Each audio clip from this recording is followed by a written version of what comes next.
Hey, what is up, everyone? Today we got a pretty cool story. It's narrated by Frederick Surrey. So get cozy, enjoy it, and watch it till the end, guys. The Horus Heresy stands as the single most cataclysmic event in the history of the Imperium of man. It was a civil war that tore the galaxy apart, brother fighting brother, Primarch against Primarch, in a conflict so devastating that its echoes still reverberate 10,000 years later. Within this vast conflagration of betrayal and bloodshed, there are countless moments of tragedy, heroism, and horrific violence. Yet among all these moments, few resonate quite as powerfully with fans of Warhammer 40,000 as the death of Argel at the hands of Erebus and the brutal retribution that followed. This is a story about friendship in the darkest of times. It is a story about manipulation and destiny. It is a story about one of the most hated characters in all of Warhammer 40,000, and the moment when he committed an act so vile that it would seal his reputation forever. Most importantly, it is a story about loss, and what happens when you take away the one thing keeping a berserker anchored to his humanity. To understand the full weight of what transpired on the World Eater's flagship Conqueror, we need to understand the context. The Horus Heresy had been raging for years by this point. The Warmaster Horus had turned against the Emperor, taking half the Space Marine legions with him into the service of the dark gods of chaos. The galaxy burned as Loyalists fought traitor across countless worlds, but not all battlefields were equal in importance, and not all campaigns held the same weight in the grand tapestry of the war. The Shadow Crusade was one such campaign that would leave an indelible mark on the course of the heresy. This was a joint operation undertaken by two of the traitor legions, the Word-Bearers and the World Eaters. It was a campaign of unrelenting brutality, aimed at the heart of the Ultramarines Legion's domain, the 500 worlds of Ultramar. The Word-Bearers brought their fanatical faith in the Dark Gods, while the World Eaters brought their blood-mad fury. Together, they carved a path of destruction through the Eastern Fringe that would take decades to repair, if it could be repaired at all. The Shadow Crusade served multiple purposes. On the surface, it was about revenge. The Word-Bearers and their Primarch Lorgar had been humiliated by the Ultramarines and their Primarch Robute Gilliman. On the world of Monarchia, the Emperor himself had forced Lorgar and his entire legion to kneel in the ashes of a perfect city they had built in the Emperor's name. It was the Ultramarines who had been given the task of burning Monarchia to the ground, a task they had carried out with cold efficiency. The Word-Bearers would never forget that humiliation, and the Shadow Crusade was their chance for payback. But there was a deeper purpose to the campaign as well. The Word-Bearers had conjured a massive warp storm called the Ruin Storm during their attack on the Ultramarines at Calth. This psychic tempest had split the galaxy in two, making warp travel nearly impossible across vast swathes of space. The Shadow Crusade was designed to keep the Ultramarines trapped and unable to reinforce terror when Horus made his final push toward the throne world. Every world burned. Every day delayed was another advantage for the Warmaster's forces. The campaign had already claimed dozens of worlds by the time the combined fleet reached Nuceria. Armatura, a fortress world of the Ultramarines, had been reduced to a charred ball of rock. Countless other planets had been subjected to the fury of two legions that had fully embraced the savage nature of warfare. The World Eaters no longer cared about strategic objectives or territory gained. They simply wanted to kill. The butcher's nails implanted in their brains drove them toward ever greater acts of violence, and the Shadow Crusade gave them an unlimited supply of enemies to slaughter. But amidst all this madness and bloodshed, there was an unlikely friendship. Two warriors from opposing legions had formed a bond that transcended their differences in philosophy and temperament. Argel of the Word-Bearers and Kharn of the World Eaters had become something that was increasingly rare in the heresy. True friends. They fought side by side, saved each other's lives, and provided each other with something neither had expected to find in this war. For Argel A warrior who struggled with doubt and the horror of what he had become, Kharn offered straightforward camaraderie and acceptance. For Kharn, a man fighting against the degradation the butcher's nails inflicted upon his mind, Argel provided a calming influence and genuine understanding. Their friendship was notable enough that it worried Erebus, the first chaplain of the word-bearers. Erebus was not a man prone to sentiment or concern for others. He was a manipulator, a schemer, an architect of the heresy itself who had set countless machinations in motion. He had corrupted Lorgar, poisoned Horus, and guided the fall of multiple legions into the service of chaos. Erebus lived for the advancement of his dark god's plans, and he would let nothing stand in the way of those plans. Not friendship, not brotherhood, not even the lives of those who served alongside him.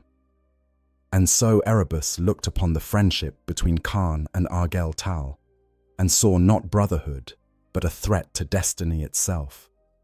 He saw Argel's calming influence on Kharn as an impediment to the World Eater's true purpose. Erebus believed Kharn was destined to become something far greater than a mere captain, something far more valuable to the blood god Kharn. But that destiny could only be fulfilled if Kharn was pushed beyond all restraint, beyond all humanity, beyond all the things that still anchored him to reason. Argel was that anchor. And Erebus decided that anchor needed to be cut. The stage was set. The combined fleets of the Word-Bearers and World Eaters had arrived at Nuceria, Angron's homeworld. The planet where the Primarch of the World Eaters had been enslaved, where he had fought in the gladiatorial pits, where his fellow rebel slaves had been massacred while the Emperor spirited Angron away. This was a world heavy with painful memories for the World Eaters, a world that Angron demanded be purged of all life as penance for the lies that had been told about him. The massacre on Nuceria would be where everything changed. It would be where prophecy was fulfilled and friendship was shattered. It would be where Erebus committed an act that would make him one of the most despised characters in all of Warhammer 40,000 lore. And it would be where Kharn took his first true steps toward becoming the legendary betrayer, the avatar of Khorne's limitless rage. Argel, the last angel and first of the possessed. To understand the weight of Argel's death, we must first understand who he was and what made him significant in the bloody annals of the Horus heresy. Argel was no ordinary space marine, and his story is one of the most tragic in a war already overflowing with tragedy. He was a man who witnessed horrors that would break lesser beings, who was forced to become something inhuman, yet who somehow managed to retain fragments of his humanity even as a demon wore his flesh like a suit. Argel was born on the world of Kolchis, the same planet that had given birth to the Primarch Lorgar. He came from a village called Sing-Ruh, a place of harsh deserts and harsher lives. His name meant the last angel in the Kolchisian dialect of the southern steppe tribes, and he bore this name because he was the final child born to his family. It was a name that would prove grimly prophetic in ways his parents could never have imagined when they bestowed it upon their infant son. Like all children of Kolchis who showed promise, Argel was inducted into the Word-Bearers Legion. His recruitment was overseen by none other than Erebus, the first chaplain of the Legion. Erebus initially had plans for young Argel, intending to mold him into one of the Legion's chaplains. The boy showed the kind of fervent devotion and keen mind that would serve well in such a role. But Argel had other ideas. He rejected the path of the chaplaincy, choosing instead to pursue training among the fighting elements of his brothers. This decision led to conflict between student and mentor, even coming to blows on at least one occasion. Despite this rocky start, Argel excelled in his training. He eventually became captain of the 7th Assault Company in the Serrated Sun, chapter of the Word-Bearers Legion. He was noted as one of the youngest warriors to achieve such rank in the entire Legion, a testament to his skill and dedication.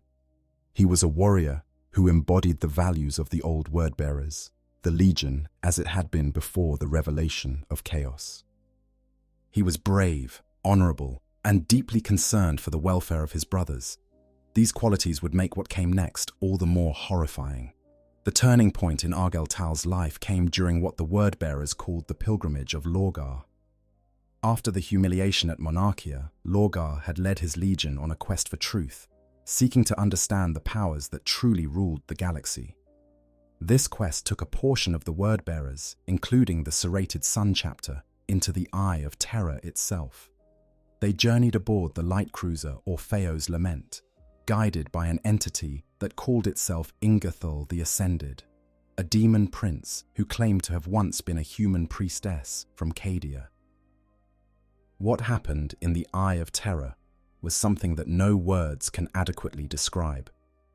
Argel Tal and his brothers witnessed the raw stuff of chaos, the ocean of souls that churned beneath reality. They saw the birth of Slanesh and the fall of the Eldar. They saw visions of the past and glimpses of potential futures. And they were changed by what they saw, changed in ways both physical and spiritual. Ingerthal convinced Argel Tal to destroy the Orfeo's Lament's Geller field generators, the devices that protected the ship from the predators of the warp. When the Geller fields failed, the demons came. The mortal crew was slaughtered in ways too horrible to describe, their screams echoing through the corridors of the ship, even as their bodies were torn apart by entities that wore madness like a cloak. The word-bearers themselves were not spared. They were killed, their bodies broken, and their souls exposed to the full fury of the Imperium. But they did not stay dead. The demons that had killed them now wore their flesh, bonding with the Space Marines in a fusion of mortal and divine that created something new, something the galaxy had never seen before. Argel Tal found himself host to a demon named Raum. The entity resided within him, sharing his consciousness, seeing through his eyes, speaking through his mouth. Unlike many who would later become possessed, Argel Tal maintained a degree of control over his own body. He and Raum existed in a state of constant negotiation, sometimes cooperating, sometimes conflicting, but never truly separate. This made Argel Tal different from the mindless demon engines that would later plague the Imperium. He remained himself, or at least a version of himself, even with the demon inside him. The survivors of the pilgrimage, numbering around 50 word-bearers, made the long journey back to the edge of the Eye of Terror. While mere seconds had passed in real space, the Astartes aboard the Orfeo's Lament had experienced 7 months of hell. They had been forced to cannibalize the dead mortal crew for sustenance. They had killed some of their own brothers when madness took them. They had endured conditions that would have broken unaugmented humans in days. But they survived, and when they returned to the Legion, they brought with them knowledge that would change the word-bearers forever.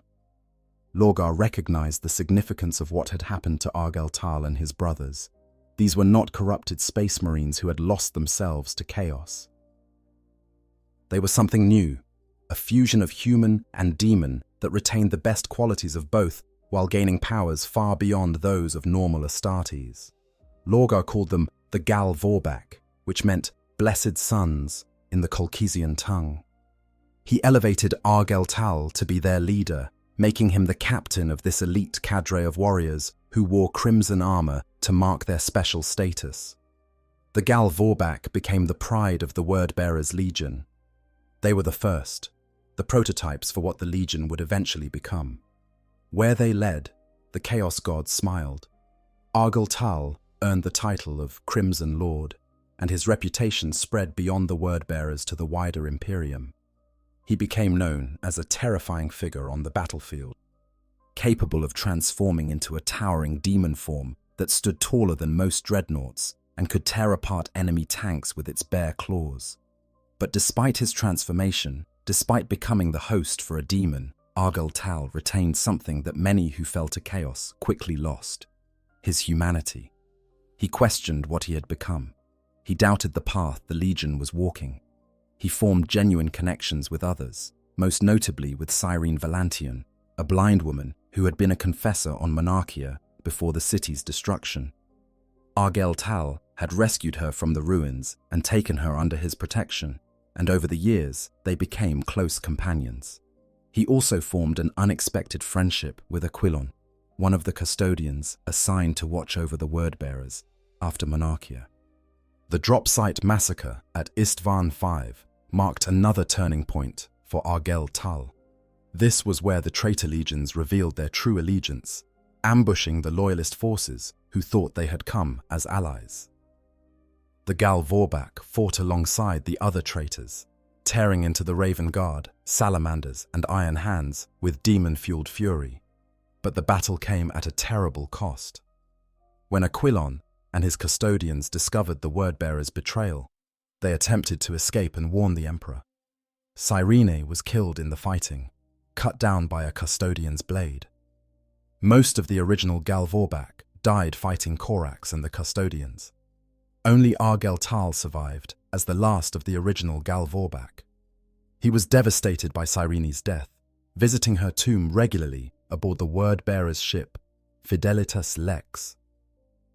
To honor her memory and that of his fallen brothers, he took up the weapons that had killed them, a custodian guardian spear called Shahini Tarazu and the power sword Iktinayatar that had slain Cyrene. These weapons became his signature arms, a constant reminder of those he had lost. But Argel Tal did not wallow in grief. He formed a new generation of Gal Vorbak, drawing from the survivors of word-bearers' companies that had been devastated at Istvan V. This new formation was called the Vakra Jal, which meant Chapter of Consecrated Iron in Colchision. These new possessed Marines trained in the fighting pits aboard the World Eater's flagship Conqueror, learning to master their demon forms and work as a cohesive unit. It was during this training that Argel Tal formed his friendship with Kharn. The Vakra Jal accompanied the World Eaters in the Shadow Crusade, fighting alongside them in battle after battle. Argel Tal led them with skill and courage, but also with a growing sense of weariness. He knew what he had become. He knew that the demon realm was slowly consuming more of his consciousness with each transformation. He knew that the prophecy Ingethil had shown to Lorgar suggested he would die during the Siege of Terra, killed by the Primarch Sanguinius after rampaging through a squad of Imperial fists in his fully empowered demon form. But there was another prophecy as well, one that Ingethil had shared directly with Argel Tal. The daemon had told him he would die in the shadow of great wings. At first, everyone assumed this referred to Korax on Istvan V, given the Raven Guard Primarch's association with wings and shadows. When Argel Tal survived that battle, they believed it must refer to Sanguinius during the Siege of Terra, for the angel's wings were the most magnificent in all the Imperium. But prophecy is often more cunning than it first appears, and the true meaning of those words would only become clear on Nuceria. Argel Tal was a tragic figure, a man who had been forced to become a monster, yet somehow retained his compassion and doubt. He was the first of the possessed, the prototype for thousands who would follow. But he was also more than that. He was a friend, a leader, a warrior who still cared about things beyond mere survival and slaughter. In an age of betrayal and darkness, Argel Tal represented the possibility that even those touched by chaos could retain their humanity. That humanity, that lingering goodness, was exactly what Erebus could not allow to continue. Kharn, the equerry who would become the betrayer. If Argel Tal's story is one of tragic descent into something inhuman while desperately clinging to humanity, then Kharn's tale is one of a man fighting a losing battle against the dissolution of his mind. The Kharn who fought in the Shadow Crusade was not yet the legendary betrayer, not yet the blood-soaked avatar of Khorne's rage who would carve a red path through 10,000 years of history. He was something more complicated, more nuanced, and in many ways, more tragic.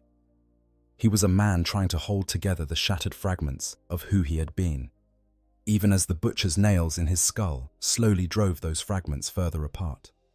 Kharn was born on Terra itself, the cradle of humanity, before the planet had become the gleaming, administrative heart of the Imperium. He was inducted into the Warhound's Legion, the 12th Legion of Space Marines that had not yet found their Primarch. He rose through the ranks through skill and dedication, eventually becoming captain of the 8th Assault Company. He was known as a formidable warrior, but also as a leader who inspired loyalty in his men. The Warhounds were a savage legion, but they were still Marines who fought for the Imperium, who believed in the Emperor's vision of a unified humanity.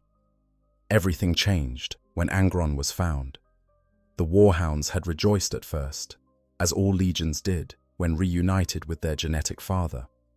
But their joy quickly turned to horror when they realized what the Imperium had found. Angron was broken, perhaps irreparably so. He had been a slave on Nuceria, forced to fight in the gladiatorial pits for the entertainment of the planet's elite. The slavers had implanted archaeotech called the Butcher's Nails into Angron's skull, crude lobotomy devices that enhanced aggression and pain tolerance while slowly destroying the parts of the brain responsible for higher reasoning and emotional regulation. When the Emperor found Angron, the Primarch was leading a slave rebellion that was doomed to fail. Rather than help Angron save his fellow rebels, the Emperor simply teleported the Primarch away, leaving those Angron considered his true family to be slaughtered by the planetary authorities. This betrayal, combined with the degradation caused by the nails, left Angron a broken and bitter being who wanted nothing to do with the Emperor or the Warhounds. The Legion was forced to keep their own Primarch imprisoned in the cargo hold of their flagship. Officer after officer attempted to speak with Angron, to reach some understanding with their Gene-Father. Each one was killed by the rage-maddened Primarch. It seemed as though the Legion would be forced to abandon any hope of a relationship with their Primarch. That was when Kharn volunteered to make the attempt. What Kharn did next would define his relationship with Angron for the rest of his life. When the Primarch attacked him, Kharn did not fight back. He did not defend himself or attempt to subdue Angron. He simply endured the assault, refusing to raise his hands against his Gene-Father, even as death approached. This act of complete submission and devotion impressed Angron where all the posturing and attempts at reasoned discourse had failed. Kharn swore that his refusal to fight back was not cowardice, but reverence. He convinced Angron that the Warhounds were not the Emperor's attack dogs, but Angron's own sons, eager to serve their father and earn his respect. Kharn succeeded where every other officer had failed. He brought Angron to the bridge and convinced him to take command of the Legion. For this achievement, Kharn was elevated to the position of equerry, serving as Angron's right hand and closest advisor. It was a role that would have filled most Space Marines with pride. For Kharn, it was the beginning of a long nightmare. Angron renamed the Legion. No longer would they be the Warhounds. They would be the World Eaters, a name that spoke to their nature and their purpose. But the Primarch did more than just rename his sons. He wanted them to understand what he had suffered, to share in his agony.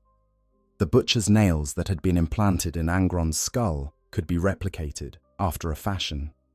The Legion's tech priests could create crude versions of the archaeotech and install them in the brains of the World Eaters.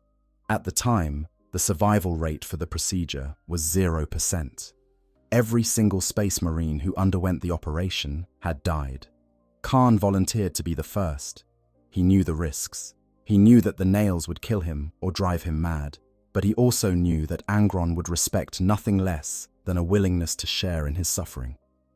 So Kharn submitted to the procedure and became the first World Eater to survive the implantation of the Butcher's Nails. His success paved the way for thousands of his brothers to undergo the same operation, and the World Eaters were transformed from a savage but disciplined legion into something far more terrifying. The nails changed everything. They took away peace, took away the possibility of calm. Every moment without violence was a moment of agonizing neural feedback. The only relief came in battle, in the act of killing, when the nails would flood the brain with pleasure as reward for spilled blood.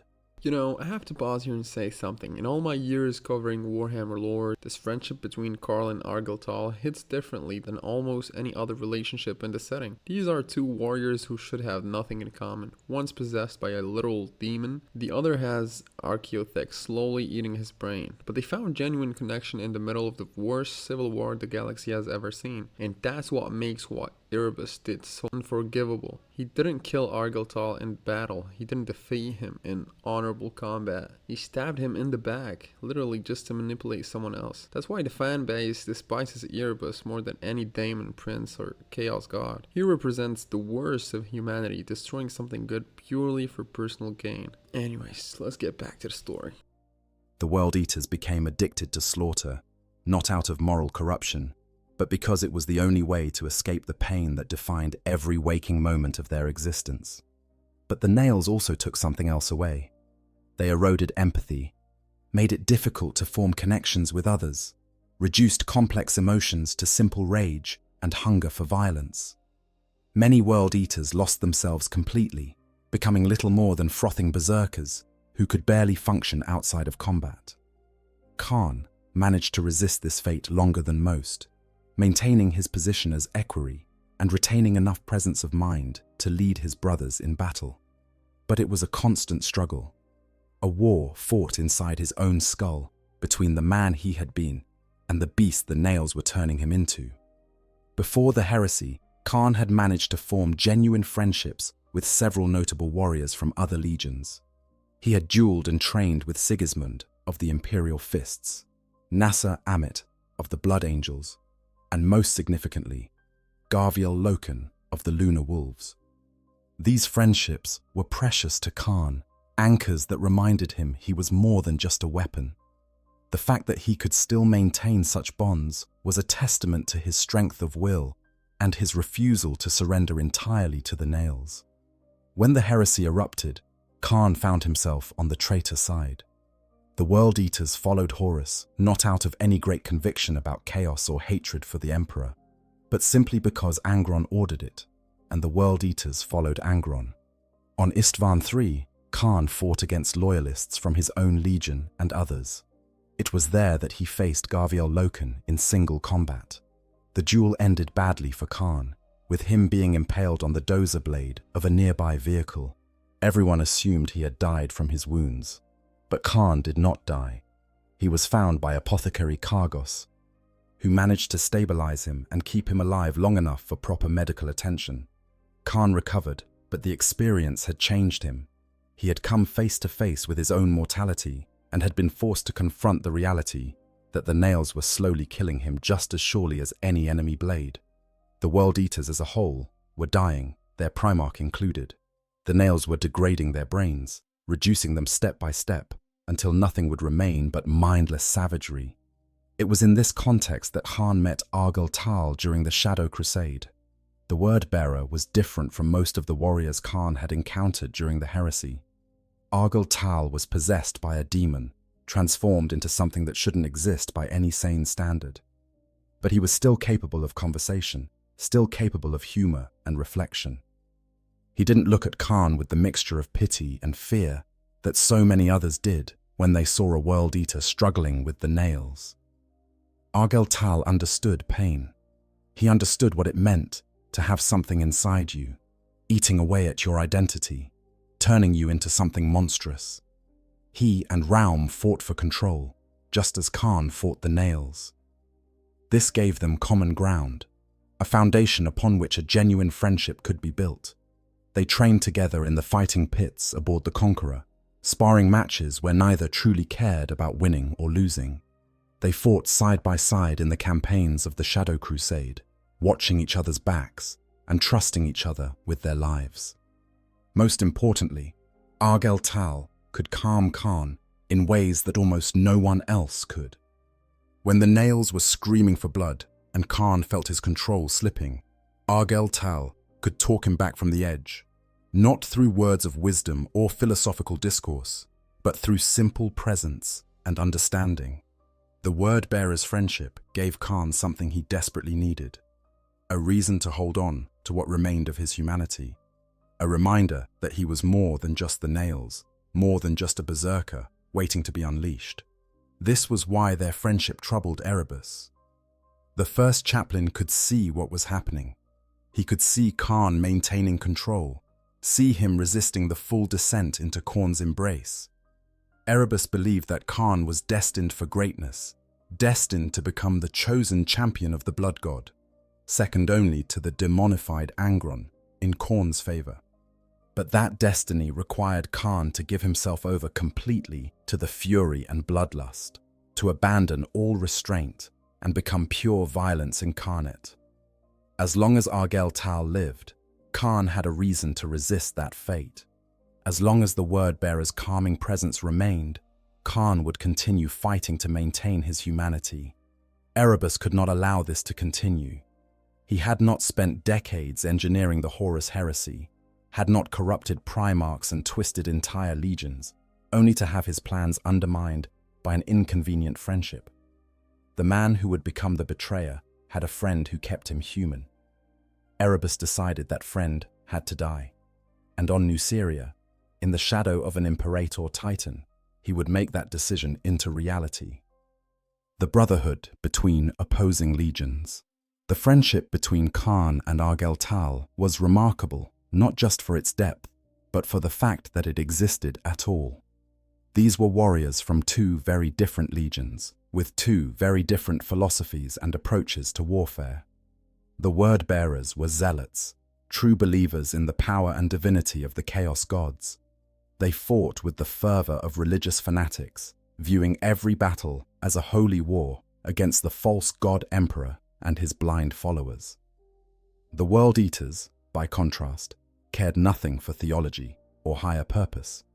They fought because the butcher's nails drove them to, because violence was the only thing that brought relief from the constant agony in their skulls. They killed not for chaos or against the emperor, but simply because they needed to kill.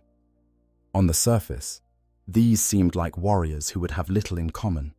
Yet Kharn and Argel formed a bond that became one of the most genuine relationships depicted in the entire Horus Heresy series. They were, in the parlance of their time, oath brothers or honor brothers. They had sworn to stand by each other, to fight for each other, to be there when all others had fallen. And unlike so many oaths sworn during the heresy, oaths that were broken as easily as they were made, this one held true. Their friendship manifested in the small moments as much as the grand gestures. They were known for their banter, constantly trading barbed comments and sardonic observations that never quite crossed the line into genuine hostility. This was unusual for both of them. Kharn rarely engaged in such back and forth with anyone, as most of his brothers were too far gone to the nails for such subtlety. Argel, weighed down by guilt and doubt over what he had become, found it difficult to connect with most of his word-bearer brothers, who embraced their transformation with zealous enthusiasm. But with each other, they could be themselves without judgment or expectation. When Argel expressed doubts about the path the word-bearers were walking, Kharn didn't condemn him for weakness or lack of faith. When Kharn struggled with the nails and the slow dissolution of his mind, Argel didn't look at him with pity or disgust. They accepted each other, flaws and all, in a way that was increasingly rare in the heresy's darkening galaxy. One of the places this friendship manifested most clearly was in the fighting pits. The World-Eaters maintained training areas aboard their ships where they would engage in brutal sparring matches, often to the death. These pits served multiple purposes. They kept the World-Eaters sharp between battles. They provided an outlet for the aggression the nails generated when combat was not available, and they reinforced the Legion's warrior culture. For the World-Eaters, the fighting pits were sacred spaces where strength was proven and rank was earned. Argel began training in these pits regularly, bringing his Vakrajal with him.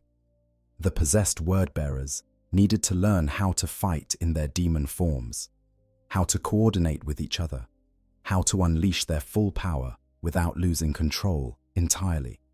The World-Eaters' pits provided the perfect training ground. But there was another reason Argel spent so much time there. He and Kharn enjoyed fighting together. Their matches became something of a regular occurrence aboard the Conqueror. Other World Eaters and Word-bearers would gather to watch when the Crimson Lord and the Equerry took to the pit. These weren't fights to prove dominance or settle disputes. They were, in a strange way, recreational. Two friends testing themselves against each other, pushing their limits, engaging in violence that was sanctioned and controlled, rather than the chaotic slaughter of the battlefield. Interestingly, they rarely won these bouts. When fighting against other warriors in the pits, both Kharn and Argel would often lose. Not because they lacked skill or power, but because neither truly cared about winning practice fights. These weren't real battles. There was no meaning to victory or defeat in the pits beyond the immediate moment, so they would fight with enough intensity to make it interesting, but without the desperate need to triumph that defined their conduct in actual warfare.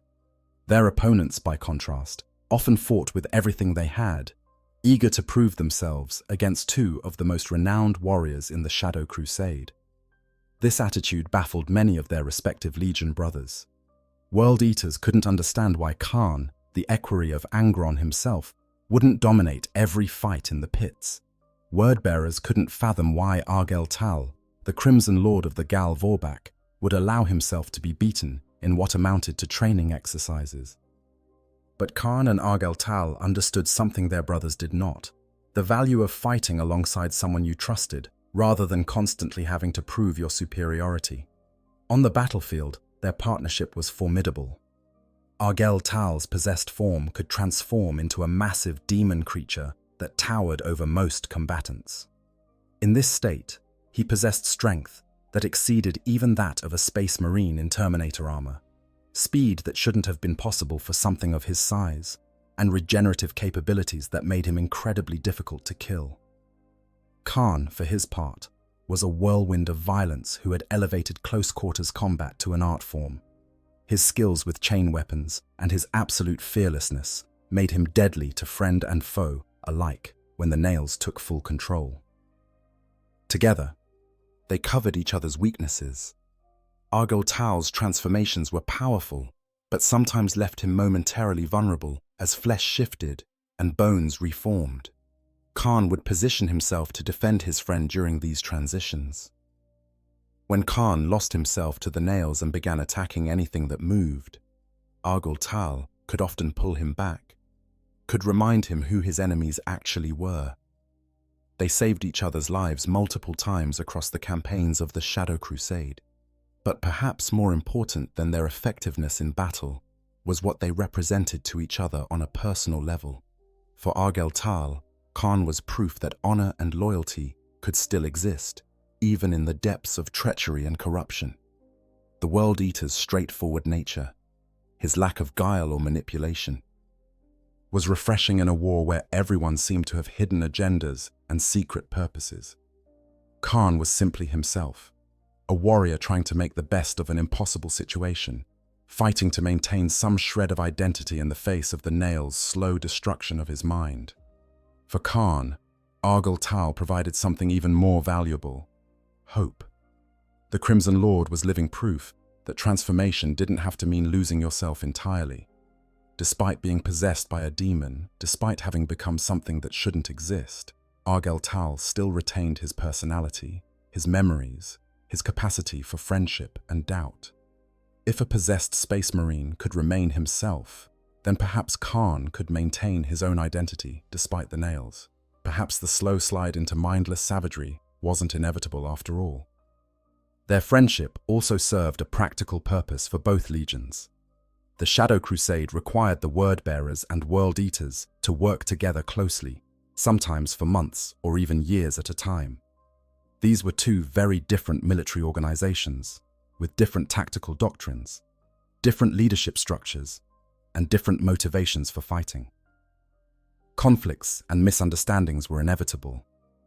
But when tensions arose between the legions, Kharn and Argel served as bridges, able to mediate disputes and foster cooperation between brothers who might otherwise have come to blows.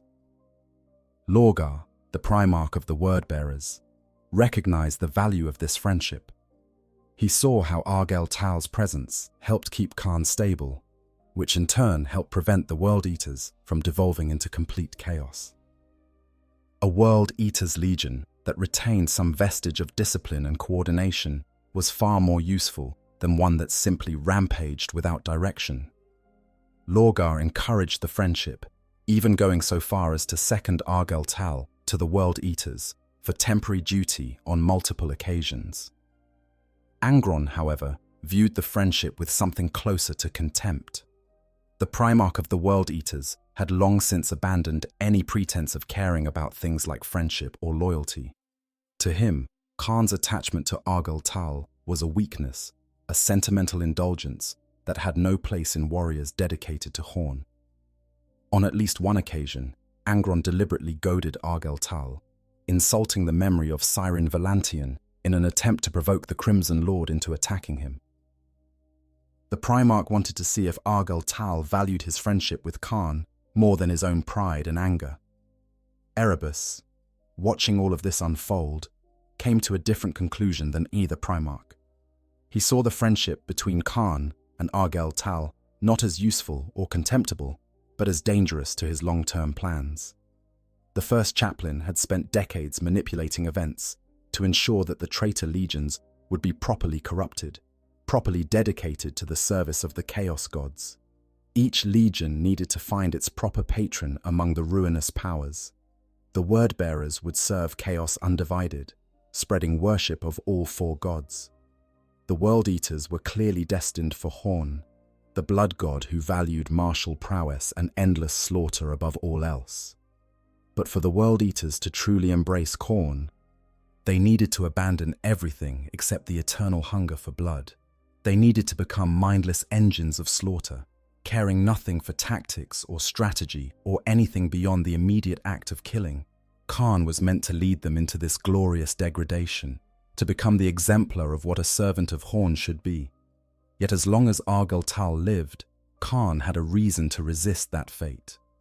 The friendship between them was an anchor keeping Kharn from fully embracing his destiny. Erebus had foreseen multiple possible futures, glimpsed through the insights granted by his service to the dark gods. In many of these futures, Kharn became the legendary betrayer, the avatar of Khorne's rage who would carve a bloody path through the ages. But in the futures where Argel Tal lived, Kharn's transformation was incomplete, delayed, or failed entirely. The first chaplain could not allow such uncertainty. The success of the heresy depended on each piece falling into its proper place, and Kharn needed to become what he was meant to be. So Erebus made his decision. The friendship would have to end. Argel Tal would have to die. And the method of his death would be chosen specifically to ensure that Kharn's reaction would push him irrevocably toward the fate Erebus had designed for him. It was cold, calculated, and utterly in keeping with the character of a being who had never let sentiment interfere with the advancement of his schemes. The only question was when and where the deed would be done. Erebus would not have to wait long for his opportunity. The massacre on Nuceria was about to reach its crescendo, and in the chaos and fury of that battle, the first chaplain would strike. Erebus, the first heretic and architect of treachery.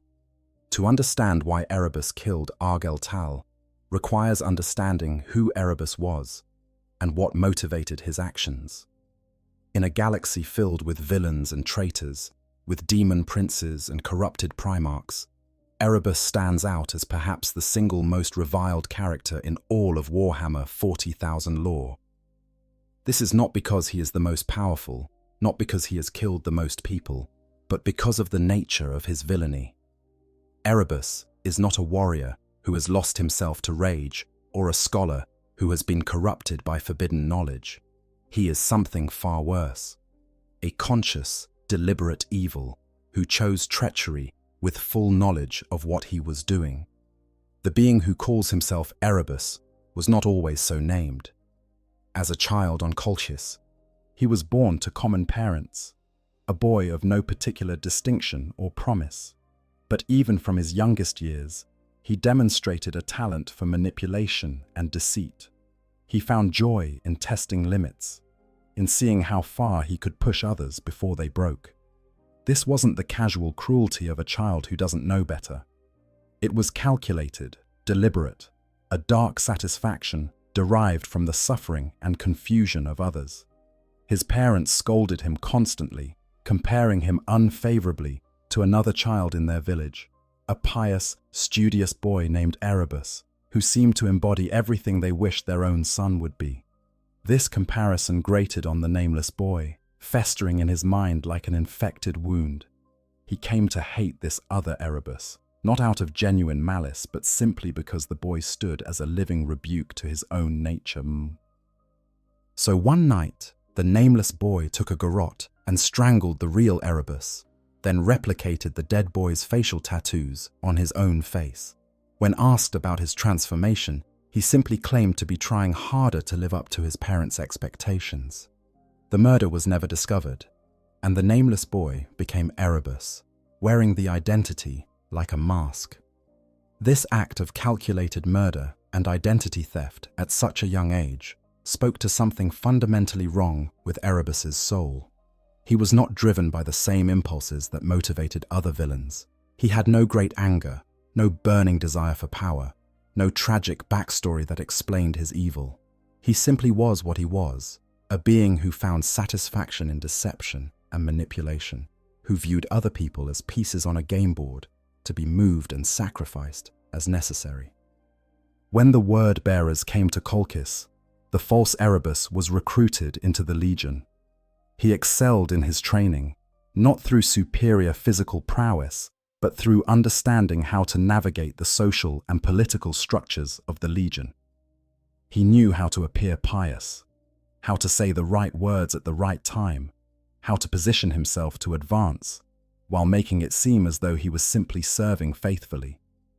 He rose through the ranks to eventually become first chaplain, the most senior religious figure in the entire Legion, aside from Lorgar himself. But Erebus's faith was always false. Even when the word-bearers worshipped the Emperor as divine, Erebus merely played along, recognizing the utility of organized religion for controlling and directing the masses. When Lorgar's faith in the Emperor was shattered at Monarchia, Erebus saw opportunity rather than tragedy. He had already been in contact with the powers of the warp, already understood that there were entities in the Imperium far more powerful and far more willing to accept worship than the Emperor had ever been. Erebus became the architect of the word-bearer's fall to chaos. He guided Lorgar into the Eye of Terror, orchestrated the pilgrimage that would transform Argel Tal and the Gal Vorbak, and helped craft the Book of Lorgar that would become the foundational text of chaos worship in the Imperium. But Erebus was not content to corrupt just one legion. He had seen a greater vision, a galaxy aflame with war and soaked in the worship of the chaos gods. It was Erebus who traveled to Davin and used a chaos-tainted weapon to wound Horus, then guided the War Master's spirit journey into the warp, where he was shown twisted visions that turned him against the Emperor. It was Erebus who corrupted Callus Typhon of the Death Guard, guiding him on the path that would eventually lead to Typhon becoming Typhus, the herald of Nurgle. Erebus's manipulations touched dozens of key figures, each nudge and whisper carefully calculated to advance his ultimate goal, the Horus heresy itself. What made Erebus particularly dangerous was his patience and subtlety. He didn't corrupt through direct confrontation or overwhelming displays of power. He worked through insinuation and suggestion, through carefully planted doubts and strategically timed revelations. He would identify what someone wanted or feared, then craft situations that would lead them to make the choices he desired, all while making it seem as though they were exercising free will. During the heresy, Erebus continued his manipulations. He was instrumental in the Battle of Calth, where the word-bearers ambushed the Ultramarines in what should have been a gathering of allies. He helped summon the ruin storm that split the galaxy in two. He captured and brainwashed Tylos Rubio, turning the Space Marine into a sleeper agent meant to assassinate Malkador the Sigillite. Everywhere Erebus went, treachery followed. Yet he himself always managed to remain above direct suspicion, always positioning himself as merely a faithful servant carrying out the will of his Primarch or his gods. But Erebus's manipulations were not limited to enemies or rivals. He was perfectly willing to sacrifice his own brothers if it served his purposes. When he arranged the death of Argel Tal, he was killing one of his own legion's most accomplished warriors, a space marine he had personally recruited and trained. This didn't trouble Erebus in the slightest. Argel Tal was a means to an end, a piece that needed to be removed from the board to enable Kharn's transformation. The fact that they had history, that Erebus had once hoped to make Argel Tal a chaplain, meant nothing when weighed against the greater scheme. Erebus justified his actions through reference to destiny and the will of the Chaos Gods. He saw himself as the mortal hand of fate, the instrument through which the ruinous powers enacted their plans in real space.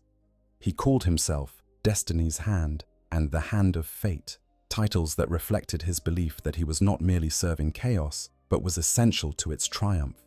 This gave Erebus a sense of immunity, a belief that because he was necessary to the Dark God's plans, he could act with impunity. This arrogance would prove to be one of Erebus's few consistent weaknesses.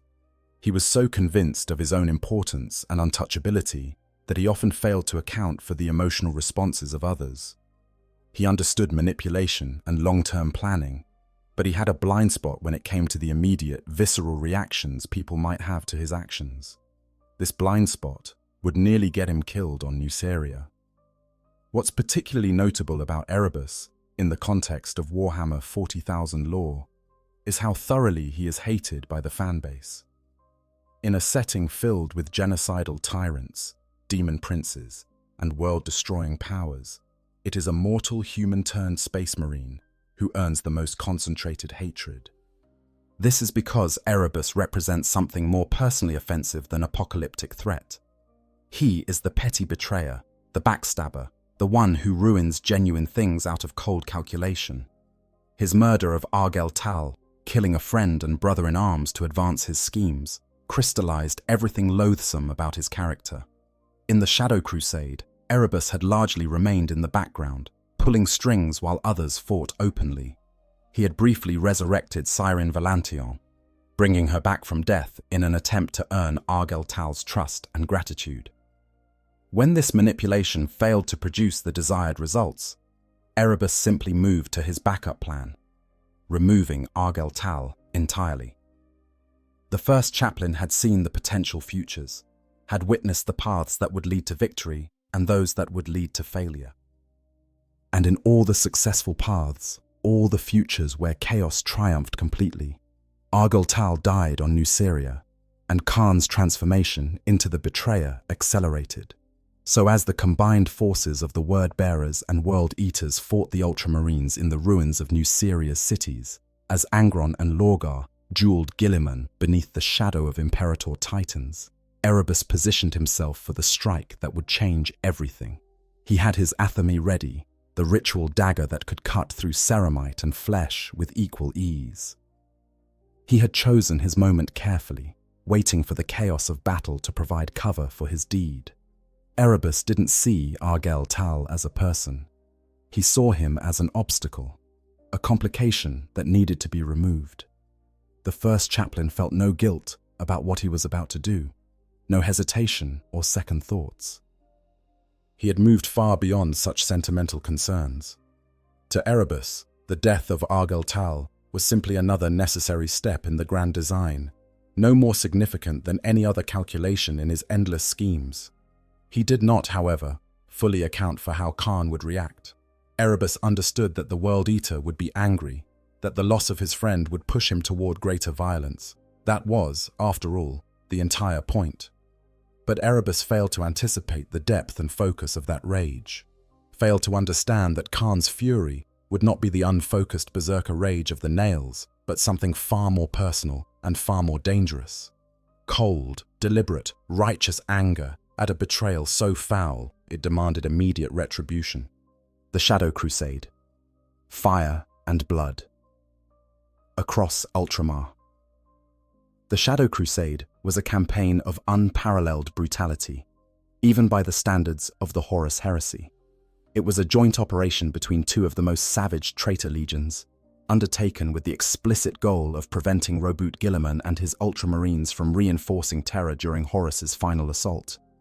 But it was also something more, a war of vengeance, a settling of old scores, and a demonstration of what happens when two legions fully embrace the darker aspects of warfare. The campaign officially began after the Battle of Calth, though its seeds had been planted long before. At Calth, the word-bearers had ambushed the Ultramarines, turning what should have been a gathering of allies into a slaughterhouse. The attack was carefully orchestrated to maximize casualties while also achieving a deeper purpose, the summoning of the Ruin Storm. This massive warp storm split the Imperium in two, making travel through the warp nearly impossible across vast regions of space. The Ultramarines found themselves cut off, unable to easily reach Terra, even if they had wanted to. But the word-bearers were not content to let the Ultramarines sit isolated in their stellar realm. Lorgar wanted revenge for the humiliation at Monarchia, wanted to break the 13th Legion completely and utterly. So he proposed the Shadow Crusade to Angron. The Word-Bearers and World-Eaters would combine their forces and carve a path of destruction through the 500 worlds of Ultramar, killing everything they found and leaving nothing but ash and silence in their wake. For Angron, the proposal had obvious appeal. His World-Eaters existed in a state of constant hunger for violence, driven by the Butcher's nails to seek out battle and bloodshed. The Shadow Crusade would provide them with an endless supply of enemies to kill, world after world of targets to slaughter. The fact that these worlds belonged to the Ultramarines, the legion that had burned Monarchia on the Emperor's orders, only sweetened the deal. The combined fleet set out into Ultramar with a simple strategy: identify inhabited worlds, land, kill everything, move to the next world. There was no subtlety, no attempt at strategic objectives beyond raw destruction. The word-bearers would bombard from orbit while their ground forces attacked population centers. The World-Eaters would be unleashed in the cities themselves, tearing through civilian and military targets with equal enthusiasm. Together, they functioned as an engine of annihilation, processing entire worlds through the meat grinder of their combined fury. World after world fell before them. Settlements that had stood for thousands of years were reduced to rubble in hours. Populations numbering in the billions were slaughtered down to the last child. The few Ultramarines garrison forces stationed on these worlds fought bravely but were hopelessly outnumbered, and even when they managed to inflict casualties on the attackers, it didn't slow the pace of destruction. The Shadow Crusade wasn't about occupying territory or securing resources. It was about killing, and both legions excelled at that particular specialty. One of the major early targets was Armatura, a fortress world that served as a key training facility for the Ultramarines. This was a world built around military excellence, with extensive fortifications and a garrison of veteran Space Marines supported by Army and PDF forces. If any world in Ultramar could withstand the Shadow Crusade, it should have been Armatura. Instead, it became a demonstration of exactly what happened when an unstoppable force met a very breakable object.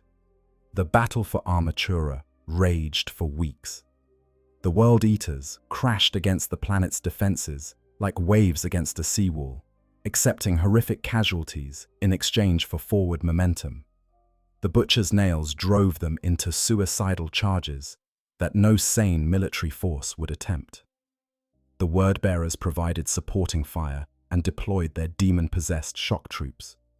The Gal Vorbak and Vakrajal tearing through defensive lines with supernatural strength and resilience. Kharn and Argel Tal fought side by side throughout the Armatura campaign, their friendship deepening with each battle survived together. They saved each other's lives on multiple occasions, developed an intuitive understanding of each other's fighting style, and provided the rare anchor points of sanity in a campaign that was rapidly descending into pure madness. While the rest of the World Eaters lost themselves more and more to the nails, Kharn managed to maintain enough presence of mind to lead and coordinate his brothers, in large part because Argel Tal's presence gave him something to focus on beyond the constant screaming in his skull. But even with 2 full legions hammering at Armatura's defenses, the world held. The Ultramarines' garrison fought with the skill and discipline their legion was famous for, using the fortifications to maximum advantage and making the traitors pay for every meter of ground gained.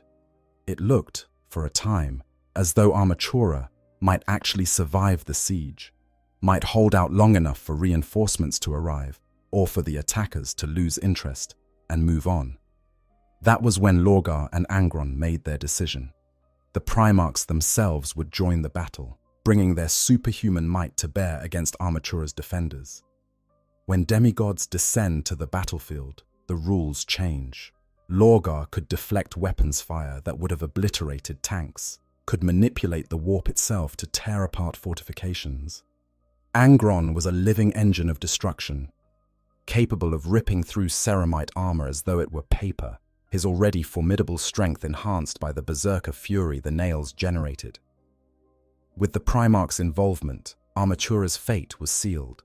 The world fell, its defenses shattered, its population exterminated. But victory came at a cost. Angron was getting worse, his condition deteriorating as the nails continued their inexorable work. The Primarch was dying, slowly but surely, and everyone close to him could see it. The beast that had once been Angron was transforming into something even more monstrous, something that might not remain in real space much longer. Lorgar watched his brother's degradation with a mixture of concern and calculation. The Word-Bearer's Primarch had his own goals for the Shadow Crusade beyond mere revenge on the Ultramarines. He wanted to save Angron, or at least to transform him into something that wouldn't die from the nails. The Chaos Gods had shown Lorgar a path to achieve this, a way to elevate Angron to demonhood and preserve his essence even as his mortal form failed. But the ritual would require specific conditions, would need to take place on a world heavy with painful memories and soaked in enough blood to draw the attention of Kharn himself. That world was Nuceria. After Armatura's fall, the fleet bombarded the planet until it was nothing but a dead rock, incapable of supporting life. This became the pattern for the Shadow Crusade. Identify a world, descend, kill everything, sterilize the planet from orbit, move to the next target. World after world after world, a trail of dead planets marking the path of the combined fleet through Ultramar. The Ultramarines were forced onto the defensive, unable to counterattack effectively due to the ruin storm, reduced to trying to evacuate populations ahead of the advancing traitors, while knowing that most would die before rescue could arrive. The Shadow Crusade achieved its strategic objective admirably. Guilliman and his Ultramarines were tied down in Ultramar, fighting desperately to save what they could, while watching their stellar empire being systematically destroyed. They would not be available to reinforce Terra when Horus finally made his move. The 500 worlds of Ultramar were being reduced one by one, and there seemed to be no way to stop it. But the campaign was also having effects that went beyond simple strategic calculation. The World Eaters were degenerating further with each battle, losing more of their discipline and sanity to the nails. Some were becoming little more than frothing beasts who could barely be pointed at the enemy before being released.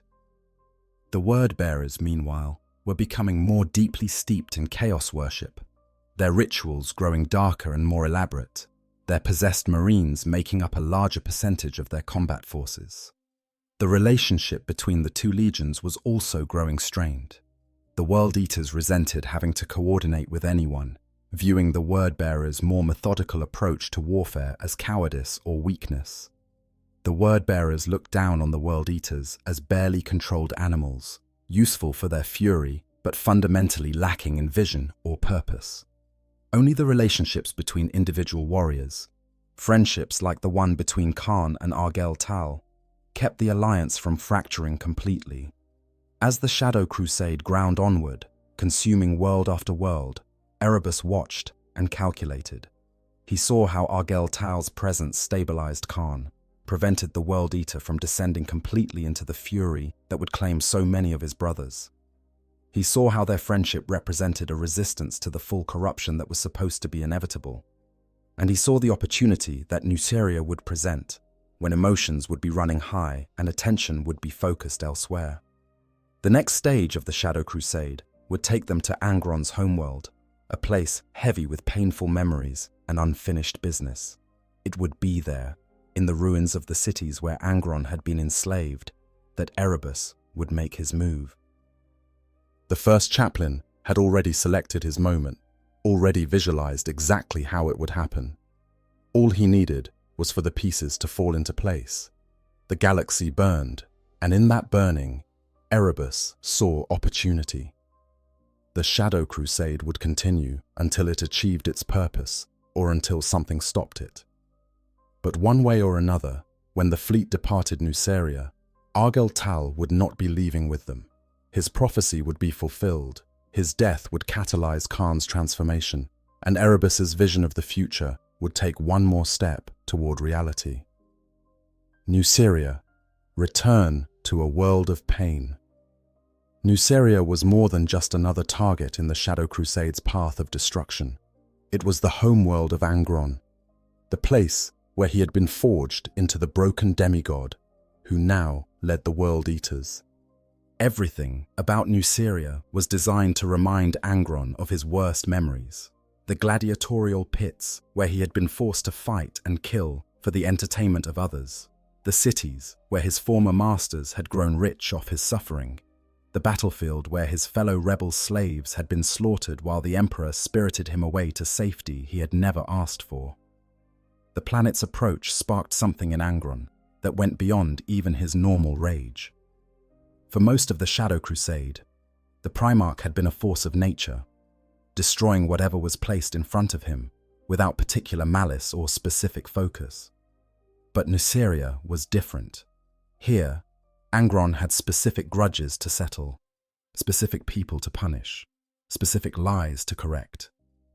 The planet had spent the century since his departure spinning a false narrative about their most famous gladiator, claiming that Angron had abandoned his fellow rebels out of cowardice rather than being forcibly removed against his will. Angron ordered that Nuceria's population be completely exterminated. Not just the military forces, not just the ruling classes, but everyone. Every man, woman, and child on the planet was to die for the crime of existing on the world that had enslaved him. The World Eaters received this order with enthusiasm, as it was exactly the sort of uncomplicated, wholesale slaughter they excelled at.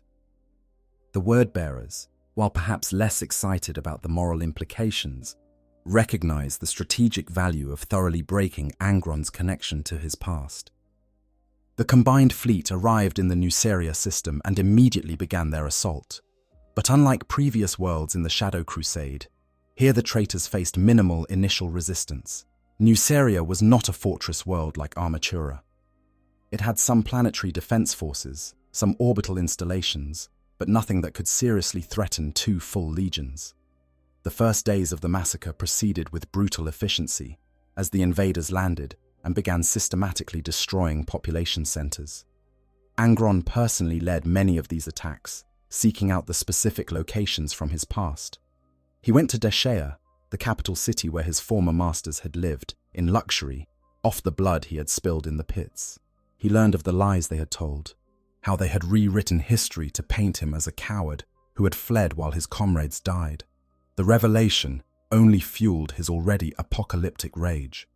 He ordered Deshea burned, every building reduced to ash, every citizen killed regardless of age or innocence.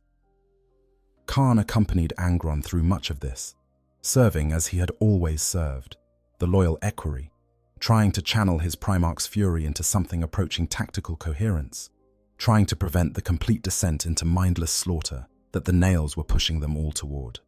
It was exhausting work, made more difficult by the fact that Kharn's own Nails were screaming at him constantly, demanding blood, demanding violence, demanding that he give in and simply kill everything in sight.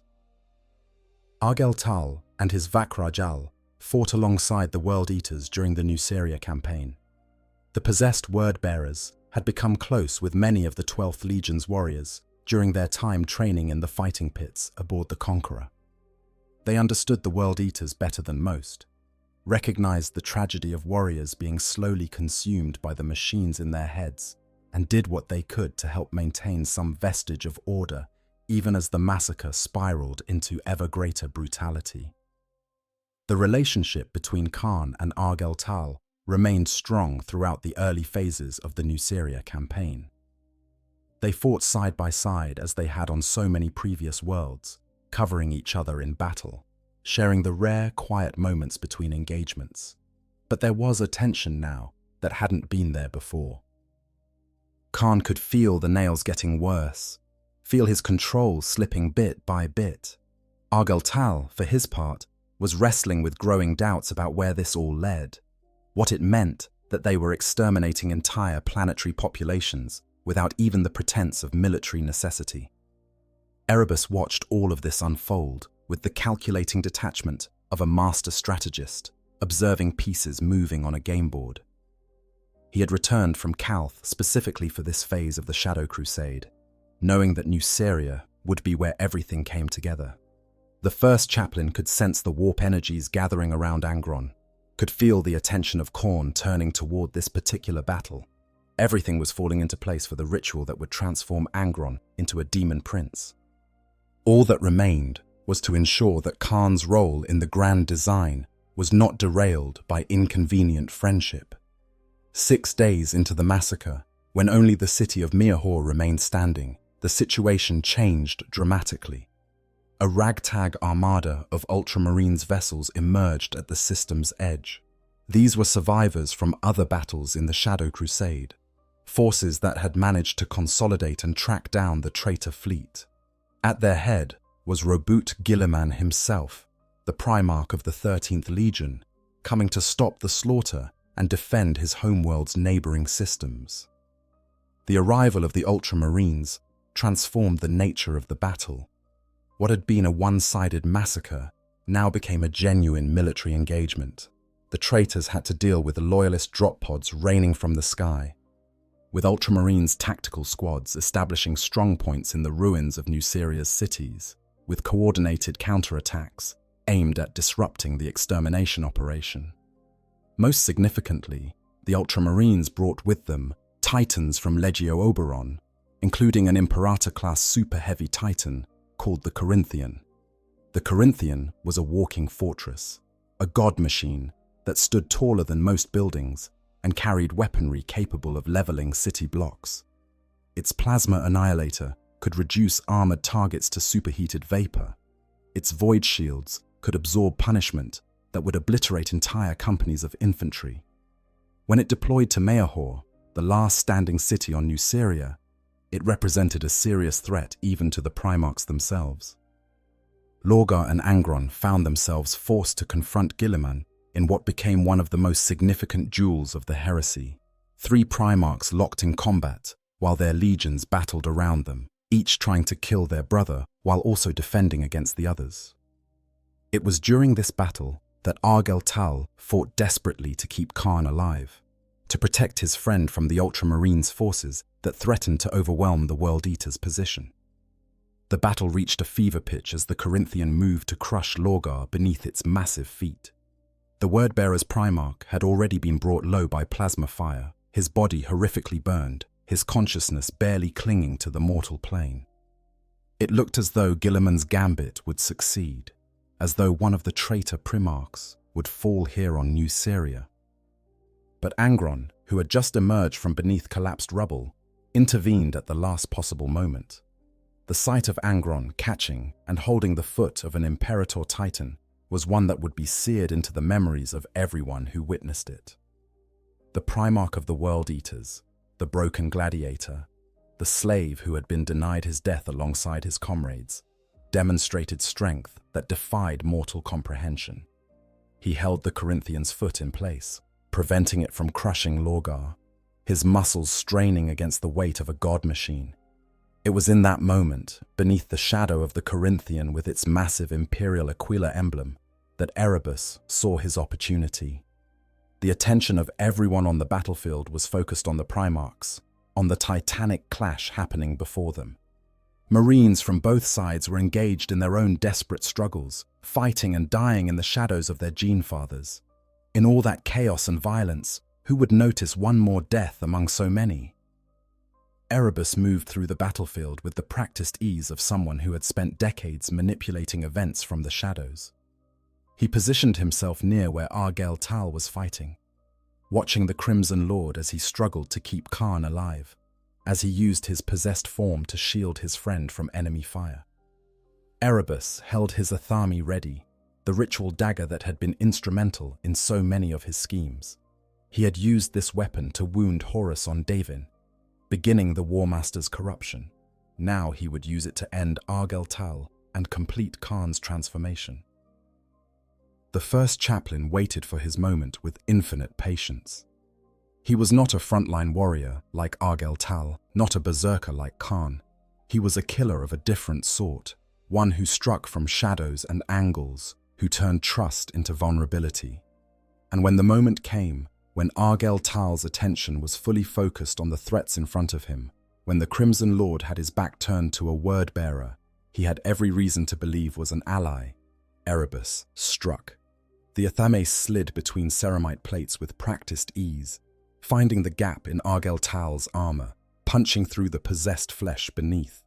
Erebus twisted the blade, ensuring maximum damage, making certain that the wound would be fatal, even for a space marine fused with a demon. Then he withdrew the weapon and stepped back, watching as Argel fell. The prophecy of Ingathal was fulfilled in that moment. Argel died in the shadow of great wings, just as had been foretold during the pilgrimage into the Eye of Terror. But the great wings were not those of Corax or Sanguinius, as everyone had assumed. They were the wings of the massive imperial Aquila emblazoned on the Corinthian's hull, the symbol of the Imperium rendered in metal and paint, stretching across the Titan's armored surface. Argel died in the literal shadow of that Aquila, cast by the towering god machine as it battled the traitor forces. As the Crimson Lord fell, as his consciousness faded and the demon realm was cast back into the warp, Erebus allowed himself a moment of satisfaction. The deed was done. One obstacle had been removed. One piece had been taken off the board. Now all that remained was to see how Kharn would react, how the loss of his friend would push him toward the destiny that Erebus had envisioned. What Erebus failed to fully anticipate was that grief and rage, when properly focused, could be just as dangerous as mindless berserker fury. Perhaps more so. The moment of betrayal. Death in the shadow of great wings. The death of Argel happened in seconds, but those seconds contained within them a weight of betrayal that would echo through the millennia. This was not death in honest combat, not a warrior falling to a worthy foe in the crucible of battle. This was murder, plain and simple. It was a knife in the back from someone who should have been a brother, a calculated assassination carried out by one who valued plans and prophecies over honor and loyalty. When the Athame pierced Argel's armor, the Crimson Lord knew immediately what had happened. Space Marines are designed to be nearly impossible to kill, their redundant organs and enhanced physiology allowing them to survive wounds that would be instantly fatal to normal humans. But Erebus's blade had found its mark with expert precision, cutting through vital organs, severing major blood vessels, inflicting damage that even a possessed space marine could not regenerate from fast enough. Argel tried to turn, tried to see who had struck him down. The demon realm, sensing the mortal body's imminent death, began to thrash within Argel's consciousness, seeking to escape back into the warp before being dragged down with its host. The pain was extraordinary, beyond anything Argel had experienced even during the pilgrimage into the Eye of Terror. But worse than the physical agony was the understanding of what had just happened. Erebus stood behind him, the athame still dripping with blood. The first chaplain's face showed no remorse, no guilt, no anger.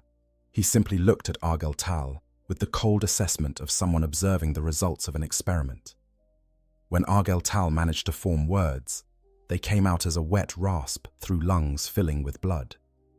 Why? Erebus did not answer immediately. He simply watched as Argel collapsed to his knees, watched as the Crimson Lord's strength failed him, watched as one of the Word-Bearer's greatest warriors died in the shadow of the Corinthian. When the first chaplain finally spoke, his words were matter of fact, devoid of emotion. You were holding him back. Kharn's destiny requires him to embrace the blood god fully, without reservation or anchor. You were that anchor. Your death was necessary.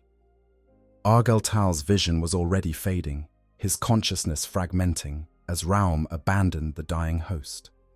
But he heard those words, understood their meaning, grasped the full scope of Erebus's betrayal. The first chaplain had killed him not out of hatred or strategic necessity, not because Argel had failed in some mission or posed a genuine threat. Erebus had murdered him simply to hurt Kharn, to push the World Eater toward greater corruption by taking away the one thing that still anchored him to something approaching humanity. It was a betrayal on multiple levels. A brother of the Legion, someone Argel had fought beside and trusted, had struck him down without warning or provocation. More than that, Erebus had killed him specifically to manipulate someone else, reducing Argel's existence to nothing more than an inconvenient piece in the first chaplain's endless schemes. Argel had survived the horrors of the Eye of Terror, had endured possession by a demon, had fought through the bloodiest battles of the heresy, only to be murdered by someone on his own side. As Argel fell face first into the dust of Nuceria, as his blood soaked into soil that was already saturated with the blood of millions, the prophecy of Ingathil reached its completion. The shadow of great wings had always been the Aquila on the Corinthian, not the wings of any Primarch. The Daemon Prince had known exactly how and where Argel would die, had seen this moment during the pilgrimage, but the meaning had been deliberately obscured, allowing everyone to believe the death would come at some other time and place. Erebus stood over the body for a moment longer, ensuring that Argel was truly dead and not merely wounded. The first chaplain had learned long ago that assuming death without verification was a mistake that could ruin even the most carefully laid plans. But there was no doubt here.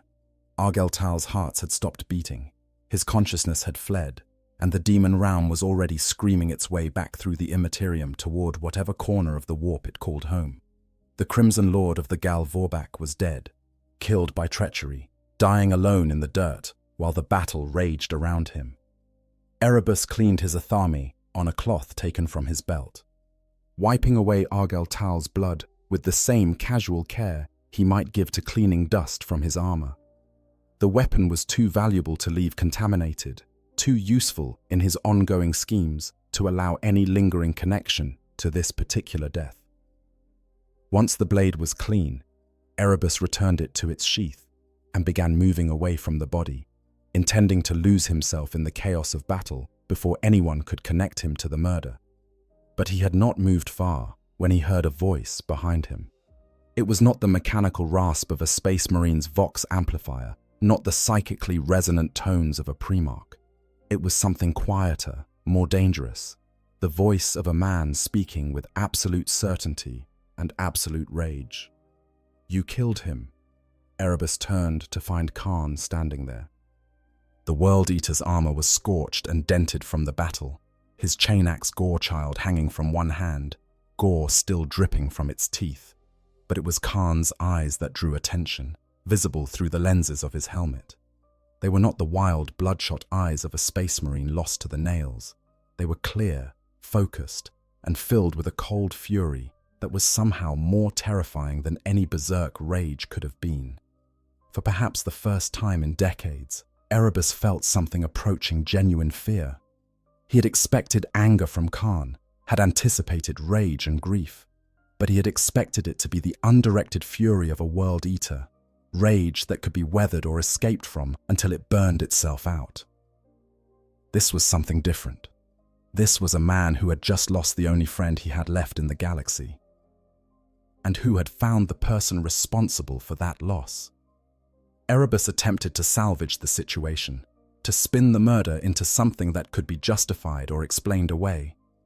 He began to speak about destiny and the will of the gods, about how Argel Tal's death was necessary for the greater good of the heresy and Kharn's own ascension to greatness. The words came smoothly, practiced and polished from decades of manipulation and deceit. Kharn didn't let him finish. The World Eater had no interest in justifications or explanations. He had seen his friend's body, had seen the Athami still wet with blood, had heard Erebus's admission of guilt. That was all that mattered. Everything else was just noise, the meaningless babbling of someone trying to talk his way out of consequences for his actions. "You killed him," Kharn repeated, his voice still that same quiet certainty. "And now I'm going to kill you." Erebus realized, in that moment, that he had made a serious miscalculation. He had assumed that Kharn's transformation into the betrayer would begin immediately, that the loss of Argel Tal would send the World Eater spiraling into Khorne's embrace. Instead, Kharn was exhibiting a focus and deliberation that was the opposite of what the butcher's nails should have produced. The grief and rage had not made him mindless. They had made him terrifyingly, deliberately focused on a single purpose: retribution. The first chaplain attempted to teleport away, to escape before Kharn could exact his revenge. But Lorgar had anticipated this possibility. The Word-Bearers. Primarch, watching from his position near the battle between Titans and Primarchs, had subtly interfered with Erebus's teleportation systems. Whether this was to teach his first chaplain a lesson about consequences, or simply to see what would happen when Kharn caught up with his friend's murderer, only Lorgar knew.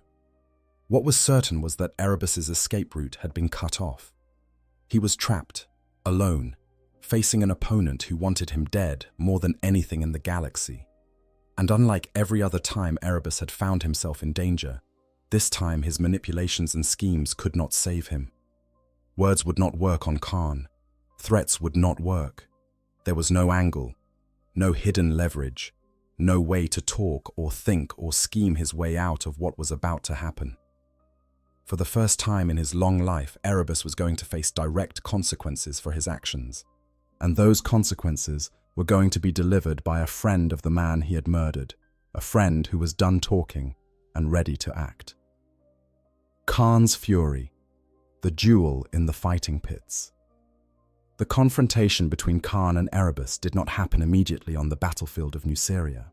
Erebus had attempted to flee, to lose himself in the chaos of the larger battle, but he had been hunted. Kharn had tracked him with the focused intensity of a predator who has locked onto prey. The first chaplain found himself herded back toward the traitor fleet, back toward the World Eater's flagship conqueror, back toward the very fighting pits where he and Kharn had once been on the same side. Lorgar had told Kharn the truth about who had killed Argel Tal, the Word-Bearers. Primarch had watched Erebus strike the fatal blow, had chosen not to intervene, and had then informed Kharn of exactly what had happened and who was responsible. Whether this was an act of justice, a lesson for Erebus about the dangers of overreach, or simply curiosity about what would happen next, only Lorgar knew. But the result was that Kharn had undeniable confirmation. Erebus had murdered Argel Tal in cold blood, had struck down a brother of his own legion for no reason beyond advancing his schemes. When they finally confronted each other properly, it was in the fighting pits aboard the Conqueror. These were the same pits where Kharn and Argel Tal had trained together, where they had fought side by side and forged their friendship through shared combat. The location was symbolic, a reminder of what had been lost, a suitable arena for the settling of accounts. Other World Eaters and Word-Bearers had gathered to watch. The fighting pits were sacred spaces in World Eaters' culture, and when a duel was about to take place, Warriors would stop whatever they were doing to observe. This was not just entertainment, though there was certainly an element of that.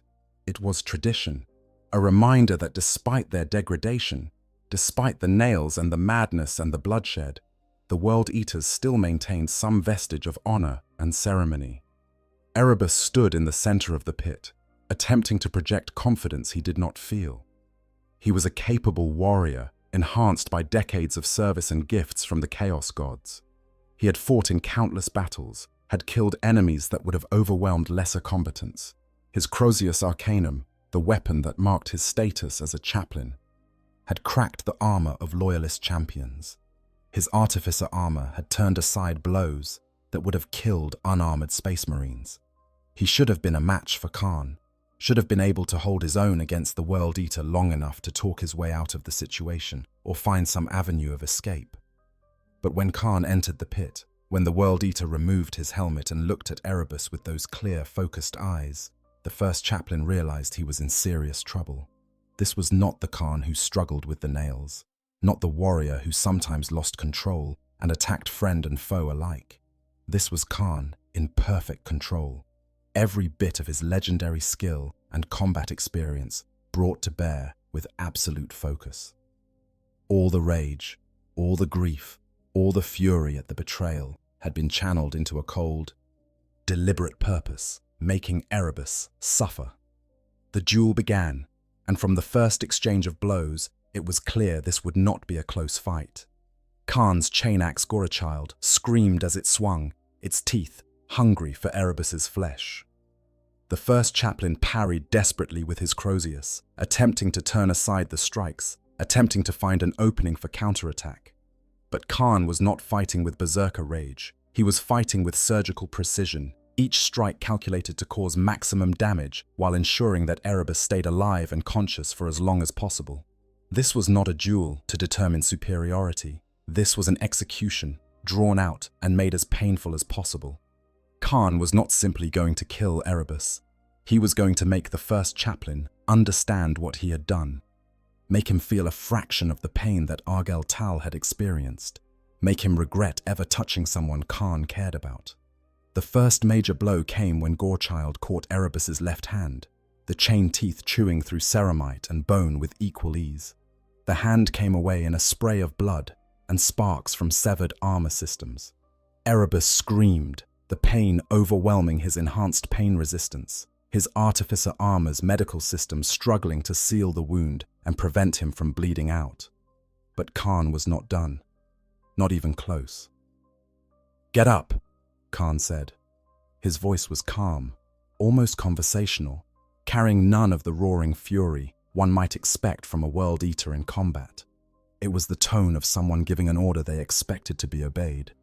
The tone of someone who had all the time in the galaxy and intended to use every second of it. Erebus tried to teleport, tried to activate any of the emergency systems built into his armor, but nothing worked. Lorgar's interference had been thorough, cutting off every potential escape route. The first chaplain was trapped in the pit with a man who wanted him dead, but was in no hurry to grant that death. The beating continued. Kharn methodically dismantled Erebus piece by piece, breaking bones, severing limbs, destroying the first chaplain's enhanced body with the practiced ease of someone who had spent decades learning exactly how to kill space marines. Each blow was precise, calculated to cause maximum agony while keeping Erebus conscious and aware. This was not the frenzied hacking of a berserker. This was torture, elevated to an art form by someone who had become very good at killing. What made the scene even more disturbing to the observers was Kharn's demeanor throughout. He looked almost bored at times, as if the systematic destruction of Erebus was a task that required attention, but not passion. The nails should have been screaming at him, driving him to greater and greater fury.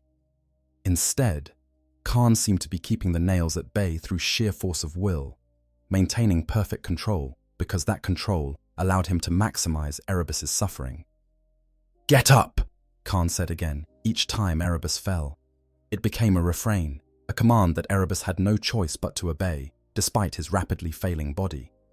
The first chaplain attempted to fight back, attempted to land even a single meaningful blow, but it was useless. Kharn read every move before it was made, countered every strike before it could land.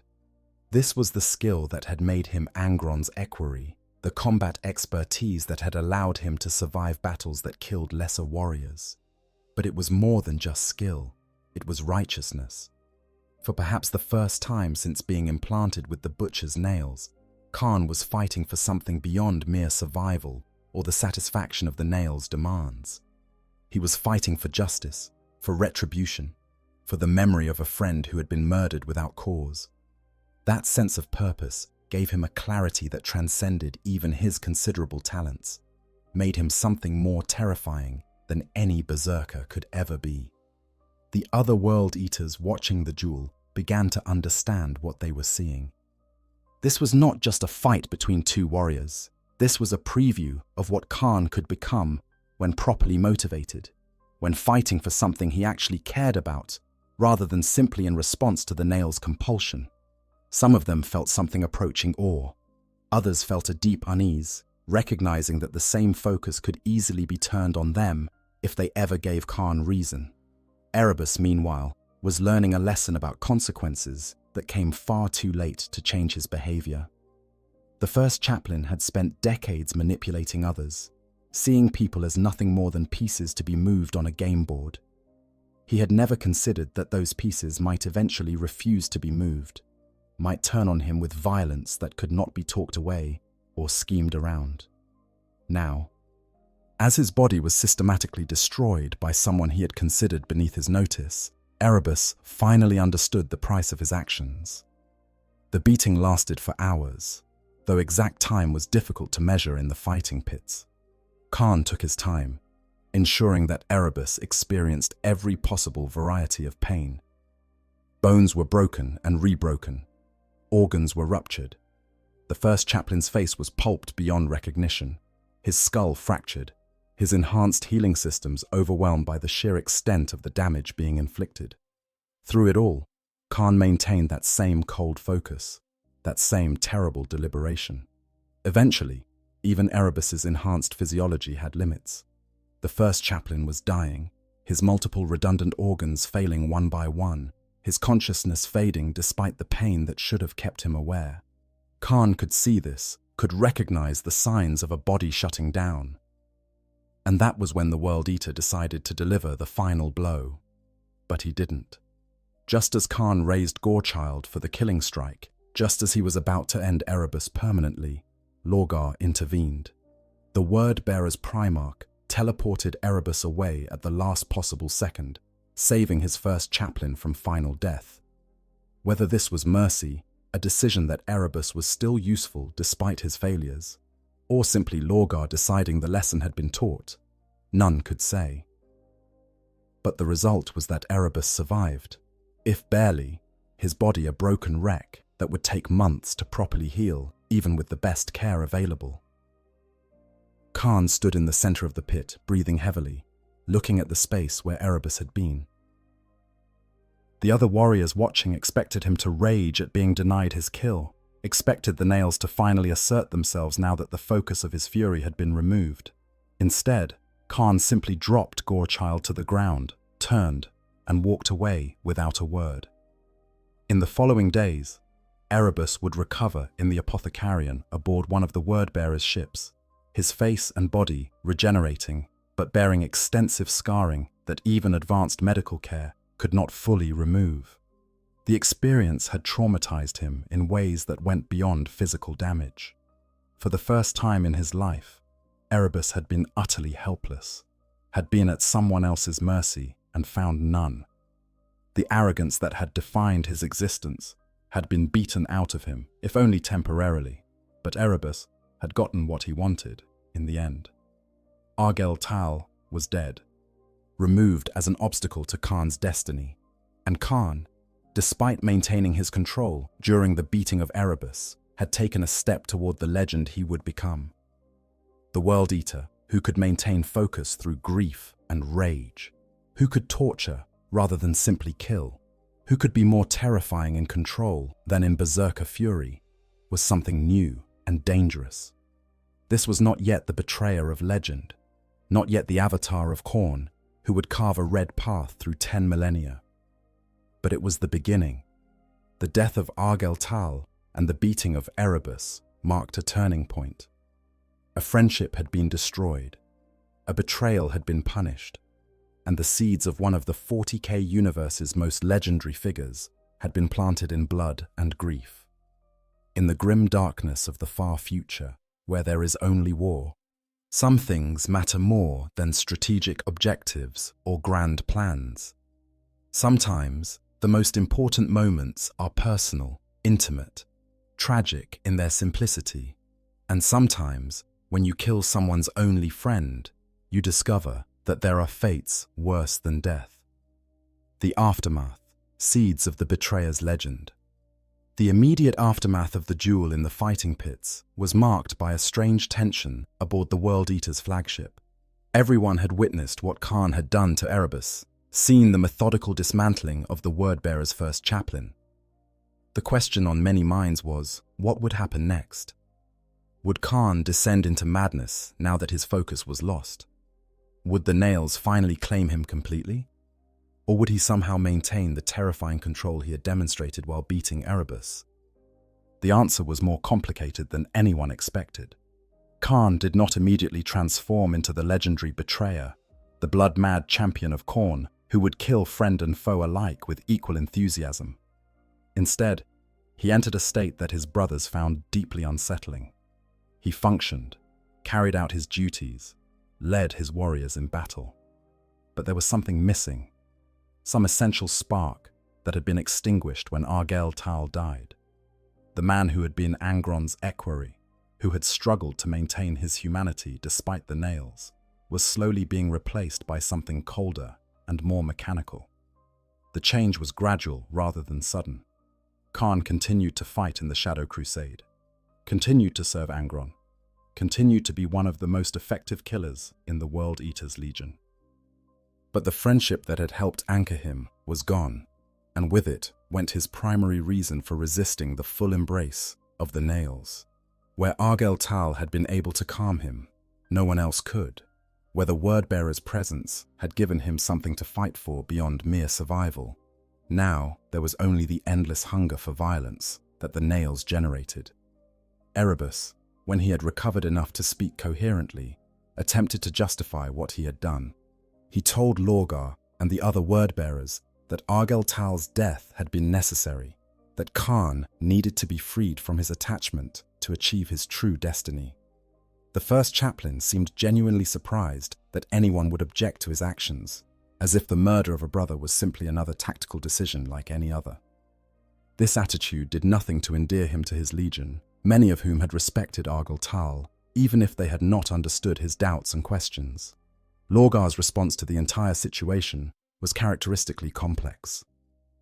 The Wordbearer's Primarch had allowed Erebus to kill Argel, had even aided in preventing Kharn from killing Erebus in revenge.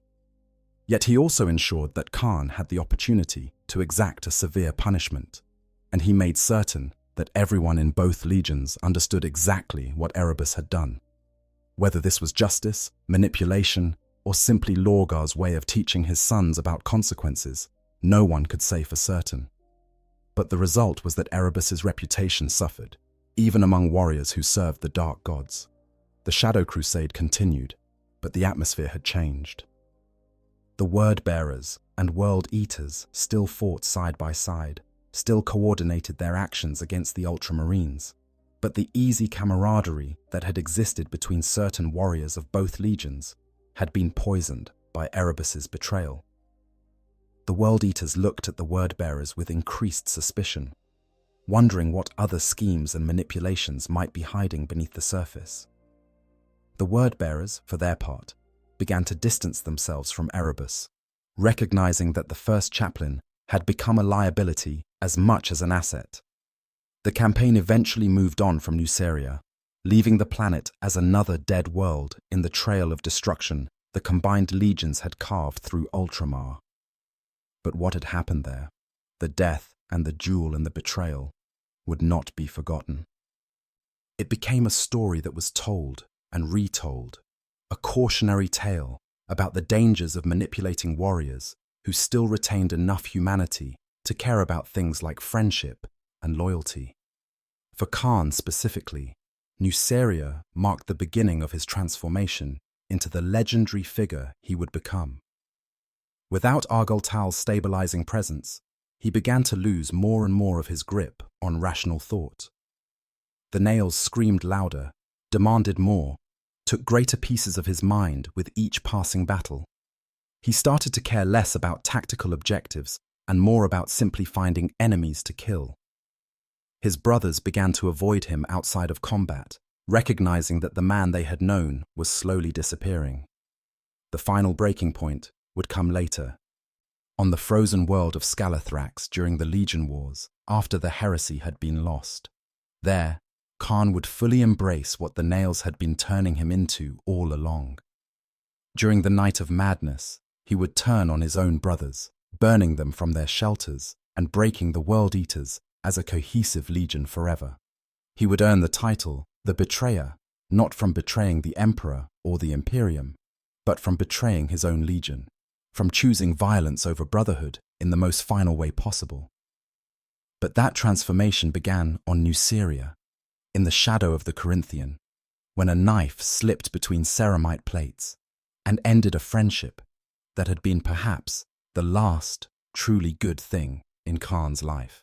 Everything that followed, all the bloodshed and betrayal and 10,000 years of endless slaughter, can trace its roots back to that moment when Erebus decided one friendship was too dangerous to allow to continue. Erebus himself never fully recovered from the beating Kharn gave him, not psychologically. The scars on his face served as a permanent reminder of what happened when his schemes directly hurt warriors, who cared more about personal loyalty than grand plans. In the centuries and millennia that followed, Erebus would continue his manipulations, continue his service to the dark gods, continue being the architect of plots and schemes. But he would also be more careful, more aware that even he could face consequences if he pushed too far. The irony was not lost on those who knew the full story. Erebus had killed Argel to remove an obstacle to Kharn's destiny as a champion of Kharn. In doing so, he had achieved his goal, had pushed Kharn toward the fate of becoming the betrayer. But he had also created in Kharn something truly dangerous, a warrior who could maintain focus through rage, who could be more terrifying in control than in madness, who had proven capable of systematically destroying even a powerful champion of chaos when properly motivated. If Erebus had simply left things alone, Kharn might have eventually descended to madness on his own as the nails claimed more of his mind. But the first chaplain's interference had accelerated the process, while also giving Kharn something he had not had before: a personal grudge, a specific target for his rage, a reason to remember how to hate with purpose, rather than simply lashing out at whatever was nearest. In the end, Erebus's manipulation had worked, but not quite in the way he had intended. Kharn did become the betrayer, did become a legendary champion of Kharn, but he also became someone who would remember what was done to his friend, who would carry that memory forward through the millennia as a reminder of what happened when you trusted the wrong people. And in the grim darkness of the far future, sometimes remembering is the most dangerous thing of all. The broader implications and legacy. The death of Argel and Kharn's subsequent beating of Erebus resonate through Warhammer 40,000 lore in ways that go far beyond the immediate events. These moments encapsulate several of the key themes that make the setting so compelling: betrayal among brothers, the tragedy of good people corrupted by circumstances beyond their control, the price of ambition and manipulation, and the personal cost of war that gets lost in the grand strategic narratives of legion against legion. From a narrative perspective, what happened on Nuceria represents one of the most emotionally resonant moments in the entire Horus Heresy series. In a storyline spanning dozens of books and dealing with galaxy-spanning warfare, Primarchs fighting Primarchs, and the fate of the entire human species hanging in the balance.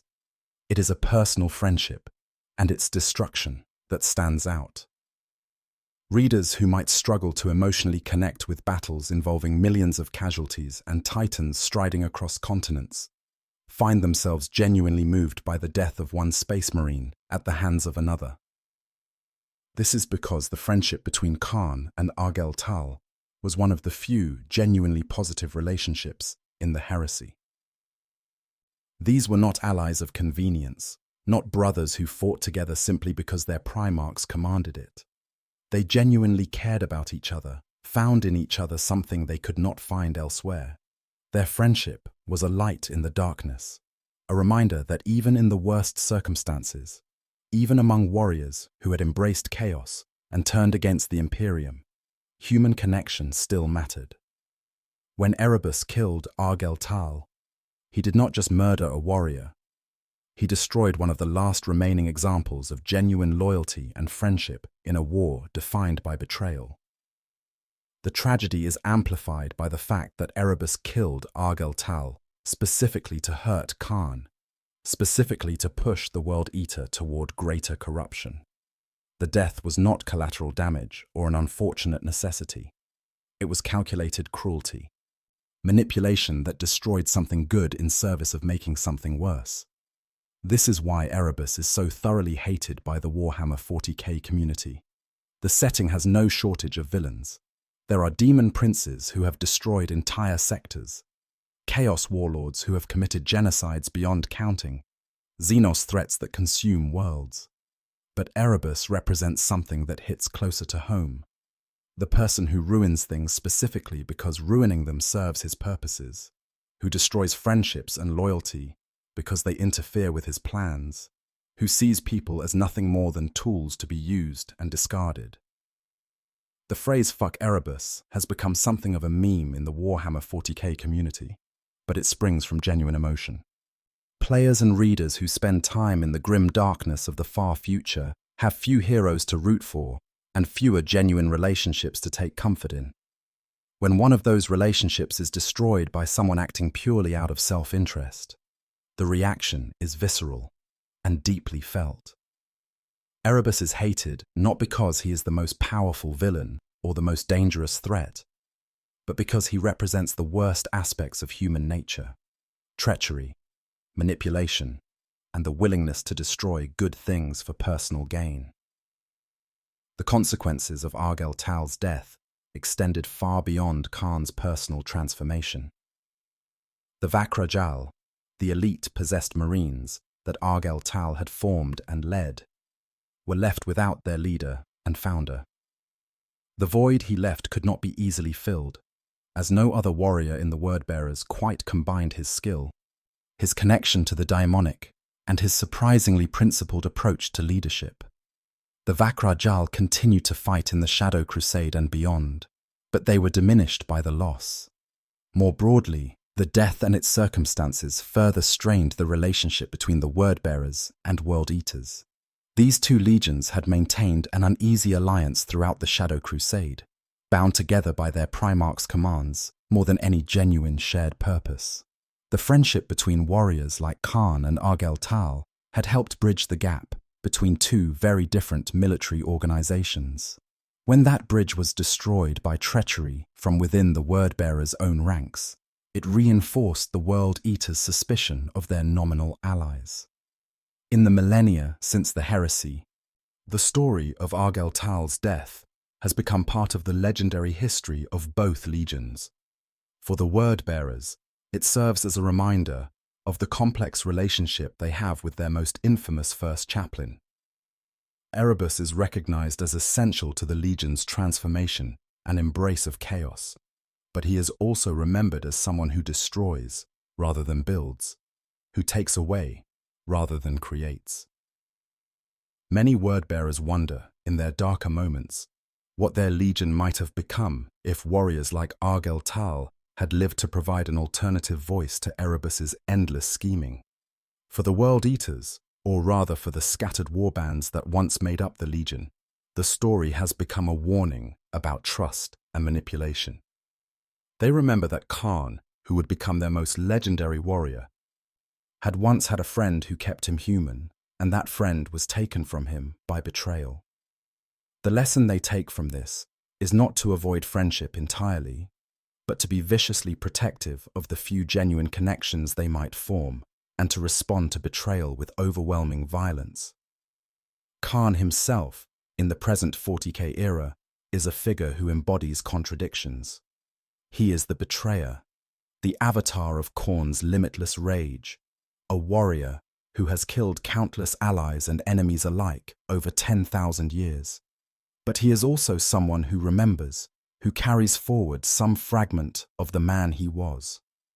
On rare occasions, when asked about Argel, Kharn has demonstrated a clarity and focus that seems at odds with his reputation as a mindless berserker. The memory of his murdered friend remains, a scar on his psyche that even 10 millennia of slaughter has not fully erased. As for Erebus, he has continued his schemes and manipulations into the current era. He remains one of the dark apostles who lead the word-bearers, continues to serve the dark gods with the same calculating devotion that has defined his entire existence. But the scars Kharn gave him remain, both physical and psychological. In the rare moments when Erebus allows himself to reflect on his long existence, on all the plans he has made and the schemes he has executed, the memory of being beaten within an inch of death by a friend of someone he murdered serves as a reminder that even he is not untouchable. The story of Argel, Kharn, and Erebus has inspired countless discussions, analyses, and creative works within the Warhammer 40k community. It has been the subject of art, fanfiction, and forum debates that have raged for years. People argue about whether Erebus was justified in his actions from a purely strategic standpoint, about whether Lorgar should have intervened differently, about what might have happened if Argel had survived. These discussions speak to the power of the narrative, its ability to engage people on an emotional level that pure strategic warfare cannot match. In the grand scheme of the Warhammer 40,000 universe, the death of one space marine should not matter much. This is a setting where worlds are destroyed as strategic necessities, where billions die as collateral damage, where the loss of even entire Space Marine chapters is just another tragedy among countless others. But Argel's death matters because of what it represents: the destruction of genuine friendship, the triumph of manipulation over loyalty, the beginning of a legend born from grief and rage.